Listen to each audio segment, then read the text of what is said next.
ونجينا هودا والذين آمنوا معه برحمة منا ونجيناهم من عذاب غليظ وتلك عاد جحدوا بآيات ربهم وعصوا رسله واتبعوا أمر كل جبار عنيد وأتبعوا في هذه الدنيا لعنة ويوم القيامة ألا إن عادا كفروا ربهم ألا بعدا لعاد قوم هود صدق الله العظيم.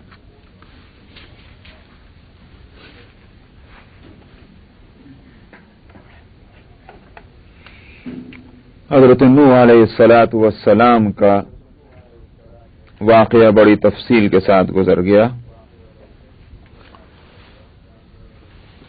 جس میں خاص طور پر واقعے کا یہ جز بہت اہم ہے، اور شاید اسی لیے وہ واقعہ اتنی تفصیل سے لایا گیا کہ باپ کے لیے بیٹے جیسے چہیتی چیز، اور باپ بھی وہ کہ جو جلیل القدر پیغمبر ہے، تو اللہ سبحانہ و تعالی کے فیصلے کے آگے باپ کی بیٹے کے حق میں سفارش بھی کارگر نہ ہو سکی۔ یہ نقطہ بڑا اہم ہے اس واقعے کا۔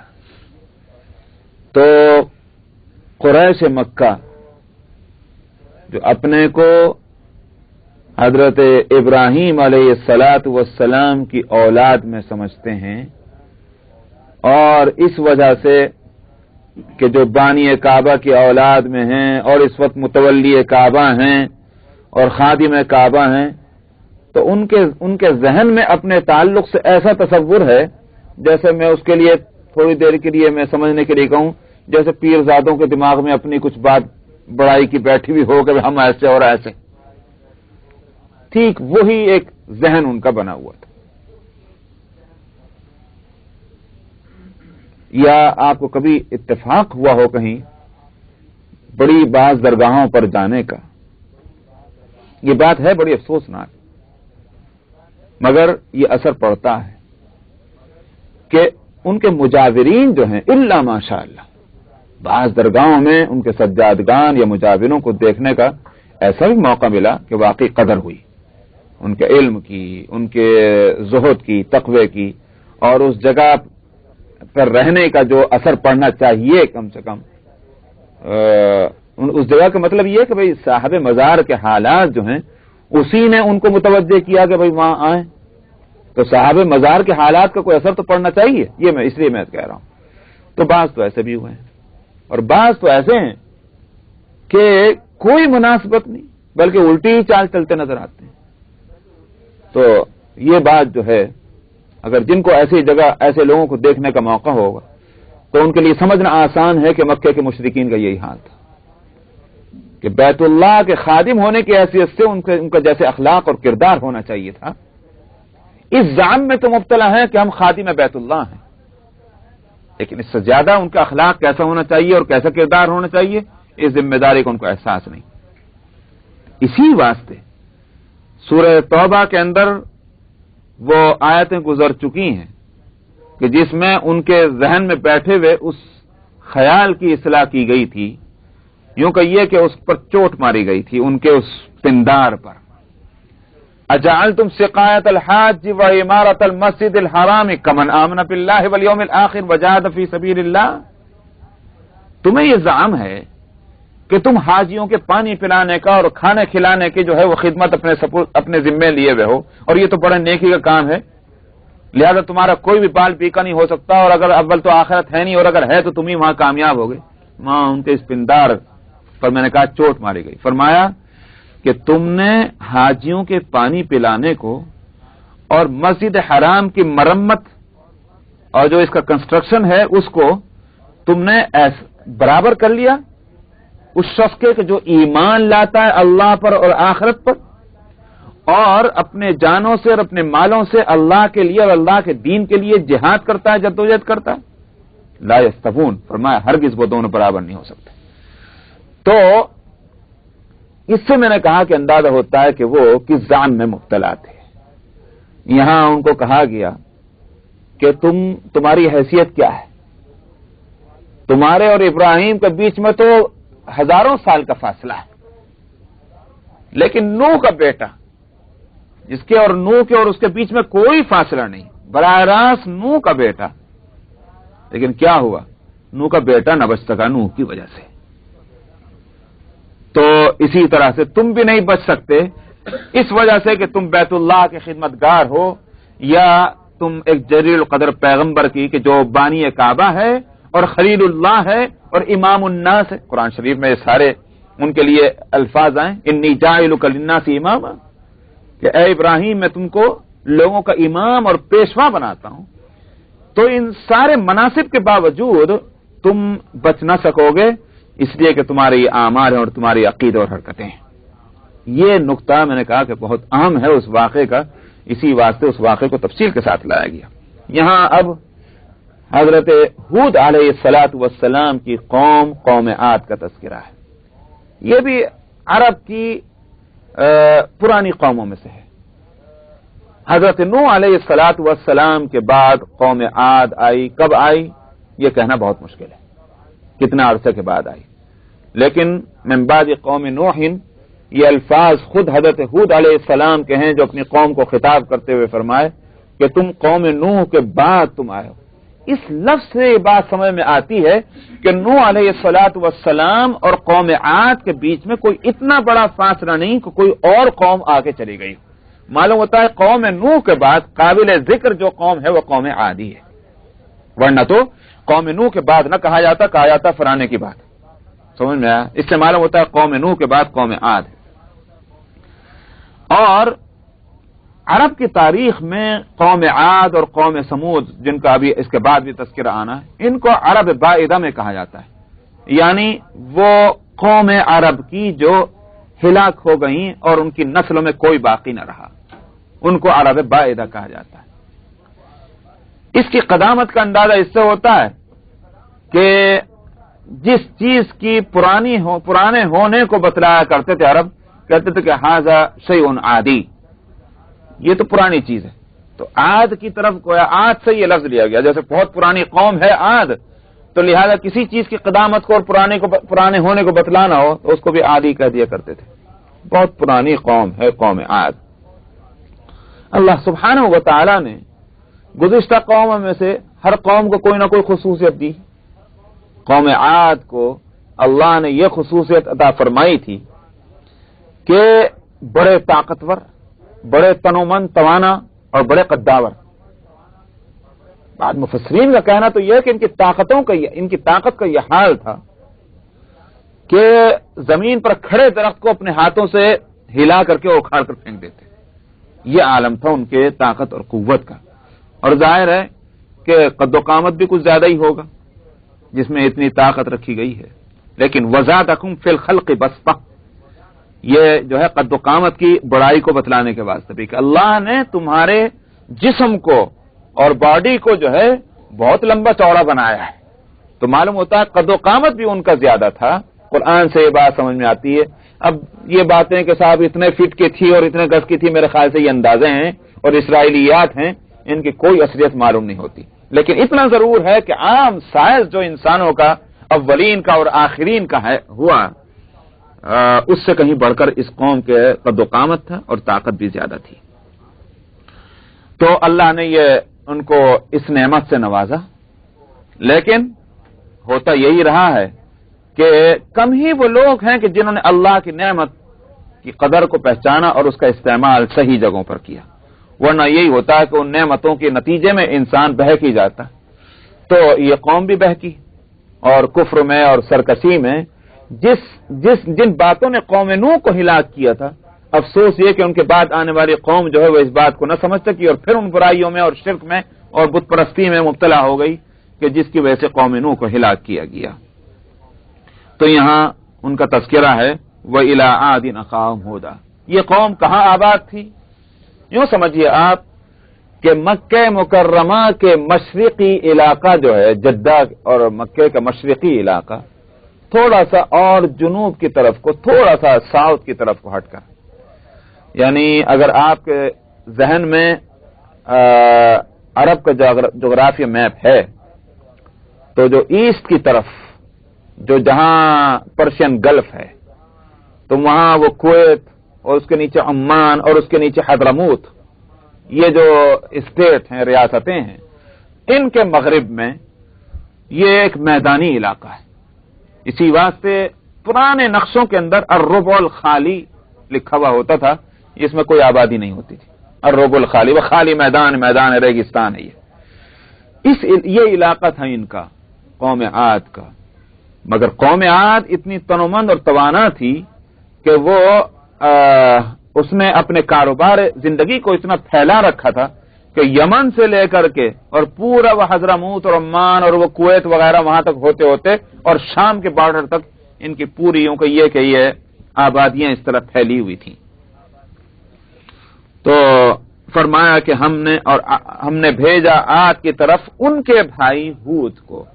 بھائی کا لفظ قرآن پاک میں انبیاء علیہ الصلوۃ والسلام کے لیے جب آیا تو اس سے مراد ہے انہی کی برادری کے تھے۔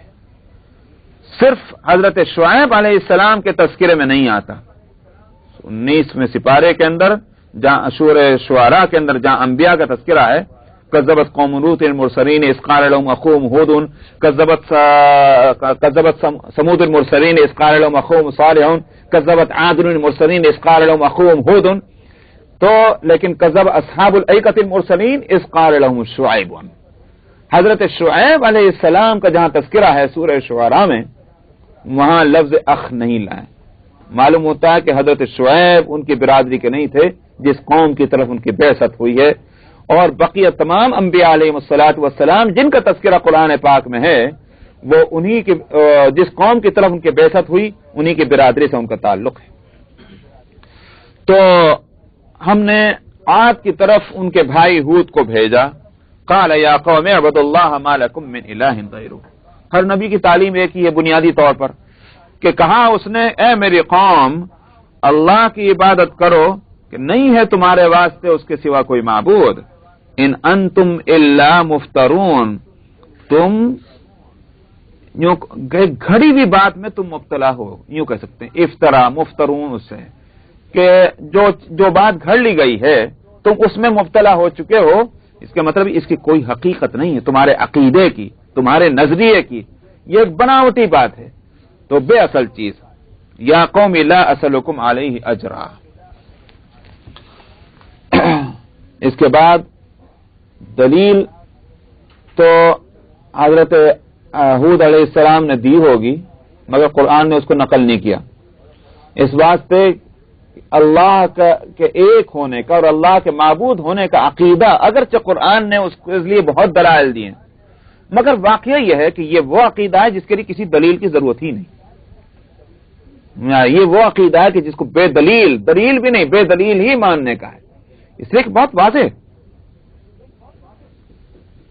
غالباً حضرت شبلی کا واقعہ ہے جنہیں شبلی رحمۃ اللہ علیہ کا، کہ ان کے متوسلین میں کوئی صاحب تھے عالم، اور وہ منطق اور فلسفے اور علوم عقلیہ کے بڑے ماہر، علوم شریعت کے بھی ماہر تھے، لیکن ساتھ میں بھی ان کو اس بات کا یہ تھا دعویٰ کہ میرے پاس وحدانیت اللہ سبحانہ و تعالیٰ کی وحدانیت کے اتنے دلائل ہیں اور اتنے مضبوط دلائل ہیں کہ میرے دلیل کو توڑا نہیں جا سکتا، شیطان بھی نہیں توڑ سکتا۔ تو لہذا بڑا اطمینان تھا ان کو اپنے اس علم پر اور ناز تھا۔ تو واقعہ یہ ہے کہ شیطان سے بڑھ کر کوئی عقلی عالم اور عقلی منطق سے واقف کوئی بھی نہیں۔ تو چنانچہ جب ان کا وقت اخیر آیا تو وہ شیطان آ لیا ان کو بہکانے، اس سکرات کے عالم میں شیطان آ گیا ان کو بہکانے کے واسطے، اور اس نے بحث شروع کی، خدا ایک ہے، کیا دلیل ہے؟ انہوں نے وہ دلیل دے دی، منطقی جو دلیل تھی، اس نے اس دلیل کو توڑ دیا۔ مقابلے میں ایک بات اس نے پیش کی تو ان حضرت نے ایک اور دلیل پیش کر دی، اس نے اس کو دلیل کو بھی توڑا، غرضے کہ یہ دلیلیں دے رہے ہیں اور وہ دلیلیں توڑا، یہاں تک کہ 99 دلیلیں توڑ دی، اب ایک دلیل رہ گئی۔ اب ان حضرت کے پسینے چھوٹ گئے کہ بھئی اب اگر ایک دلیل بھی میری رہ گئی وہ بھی توڑ دی، جس نے 99 توڑ دی وہ ایک بھی توڑ سکتا ہے، تو میرا کیا ہوگا؟ اس کا مطلب بے ایمان دنیا سے رخصت ہوں گا، اور انہی دلیلوں پر مجھے ناز تھا اور اعتماد تھا۔ تو ان کے شیخ شبلی جو ہیں وہ وضو کر رہے تھے، اور وضو ختم ہی نہیں ہو پا رہی ان حضرت کی کسی طرح سے، وضو ہے کہ کھینچی چلی جا رہی۔ تو آخر انہوں نے اپنا لوٹا زمین میں پٹک کہا، کہہ کیوں نہیں دیتا کہ بے دلیل خدا کو ایک مانتا ہوں؟ بس اس پر وہ سنا، وہ شیطان بھاگ لیا کہ بھئی بے دلیل جب ماننا تو اس کا کیا جواب؟ اللہ کے ایک ہونا جو ہے اس کے لیے کوئی دلیل کی ضرورت بھی نہیں ہے۔ یہ تو جس کو کہا کرتے ہیں ہمارے یہاں اردو کے اندر ایک مثل مشہور ہے، بھئی یہ تو ان اندھے کو بھی نظر آ جائے۔ تو واقعہ یہ ہے کہ اللہ کا ایک ہونا اتنا واضح مسئلہ ہے کہ جس کے لیے کسی دلیل کی ضرورت ہی نہیں۔ اب آپ یوں کہیں کہ بھئی اتنی دنیا کے لوگ کفر کیوں کرتے ہیں اور شرک کیوں کرتے ہیں، یہ ہے کسی کے مت مارے جانے کی بات، سمجھا؟ یہ ہے بے توفیقی کی بات۔ اللہ سبحانہ و تعالی نے خود قرآن پاک میں اس مسئلے کو حل کر دیا، بل طبع اللہ علیہ بکفرہم، اللہ نے ان کے دلوں پر ان کے کفر کی وجہ سے مہر لگا دی۔ ایک تو یہ صورت ہے کہ انسان جو ہے وہ طالب حق ہے مگر حق اس پر کھلا نہیں، اللہ تعالیٰ اس کے لیے راستہ کھول سکتے ہیں، کھول دیتے ہیں۔ ایک وہ شخص ہے کہ جس کے سامنے مسئلہ واضح مگر وہ نہیں چاہتا، وہ اس راستے پر چلنا نہیں چاہتا، جو راستہ اس کے سامنے ہے، اللہ کو کیا پڑی کہ اس راستے پر چلائیں؟ تو نہیں چلنا چاہتا لیکن ہم تیرے منہ پھیر دیتے ہیں، تجھے اب یہ راستہ بھی نظر نہیں آئے گا۔ تو یہ ہے وہ مسئلہ، بکفرہم، اللہ ذمہ دار نہیں ہے ان کے بے توفیق ہونے کے، بلکہ دراصل ان کا کفر ذمہ دار ہے۔ کافر نے جب یہ فیصلہ کر لیا کہ مجھے تو اسی کفر پر رہنا ہے، میں کسی کی بات مانوں ہی گا نہیں، اللہ تعالیٰ مہر لگا دیتے ہیں۔ یہ ہے جس کو کہتے ہیں بے توفیقی۔ تو دراصل یہ بے توفیق ہونے کی بات ہے۔ آج آپ کسی سے بات کر لیں، مثلا کسی کرسچن سے، کسی یہودی سے، اور اپنے عقیدے کی کوئی دلیل آپ اس کے سامنے پیش کر دیں، کہے گا بات تو تمہاری بالکل صحیح معلوم ہو رہی ہے، بات بالکل صحیح ہے، مگر قبول کیوں نہیں کرتا؟ اس کا کیا جواب ہے؟ نہ اس کے پاس جواب ہے نہ آپ کے پاس جواب ہے۔ ظاہر ہے کہ اس کا مطلب یہ ہے کہ اللہ سبحانہ و تعالیٰ نے توفیق نہیں دی، اور انہی کے اندر کچھ بندے وہ ہیں کہ جب ان کی بات سمجھ میں آ جاتی ہے وہ فوراً قبول کر لیتے ہیں، بلا خوف لومۃ لائم، نہ ان کو کسی ملامت کرنے والے کا ڈر ہے نہ کسی مذاق اڑانے والے کا ڈر ہے۔ یہ کیوں ہے؟ اللہ نے توفیق دے دی ان کو۔ اصل مسئلہ یہاں توفیق کا ہے۔ تو اس لیے یہ نہیں سمجھنا چاہیے کہ اللہ کے ایک ہونے کے دلائل اتنے نازک اور اتنے الجھے ہوئے ہیں کہ ہر ایک کا سمجھنا مشکل ہے، اس بات سے دنیا میں کافر اور مشرکوں کی بہتات، ایسی کوئی بات نہیں۔ تو یہاں اللہ کے ایک ہونے کی دلیل نہیں دی گئی مگر دلیل مانگی گئی ان سے کہ تم دو دلیل، تم جو کہتے ہو کہ اللہ کے سوا اللہ کے ساتھ فلاں فلاں شریک ہے، تمہارا ایک دعویٰ ہے، تمہارے ذمہ دلیل ہے، میرے ذمہ دلیل نہیں، میں کہتا ہوں اللہ کے ساتھ کوئی شریک نہیں۔ قاعدہ ساری ہمیشہ کا قاعدہ جو ہے وہ یہ ہے جس کو آ کر موجودہ دور کے قانون عدالت نے ختم کر دیا۔